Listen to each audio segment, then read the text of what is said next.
இந்த மரத்தோட பேர் என்னன்னு தெரியுங்களா? சரகொன்றை மரம். இந்த மரம் கேரளாவோட மாநில மரம். இந்த மரம் ஏப்ரல் மேல பூ பூக்க ஆரம்பிக்கும். அதாவது பீக் சம்மரில் பூ பூக்கும். அந்த டைமில் இந்த மரத்தோட இலைகள் முக்கால்வாசி கீழே கொட்டிட்டு மரம் முழுக்கவே பூக்களாகவே இருக்கும். அதை பார்க்கும்போது தங்க மழை பொழியிற மாதிரி இருக்கும். அதனால் இதுக்கு கோல்டன் ஷவர்னு பேர் இங்கிலீஷில்.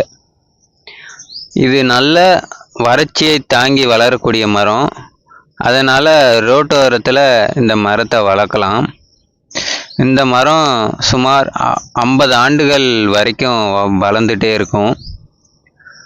உயரம் சுமார் 20 அடியிலேருந்து 50 அடி வரைக்கும் வளரும். இந்த பூக்கள் தோரணம் கட்டின மாதிரி பார்க்கறதுக்கு சூப்பராக இருக்கும். இந்த பூக்களோட நீளம் சுமார் 2 அடி வரைக்கும் இருக்கும். சிவனுக்கு உகந்த மலராகவும் இது இருக்குது. இந்த மரம் பூக்கிற டைமில் நிறைய பட்டாம்பூச்சிகள், தேனீக்கள் இந்த மாதிரி பூச்சிகளை கவர்ந்து இழுக்குது. இந்த மரத்தை ரோட்டோரத்தில் வளர்க்கலாம். ஏன்னா இந்த மரம் ரொம்ப வேகமாக வளராது. இந்த மரத்தோட கிளைகள் எல்லாம் ரொம்ப படர்ந்து வளராது.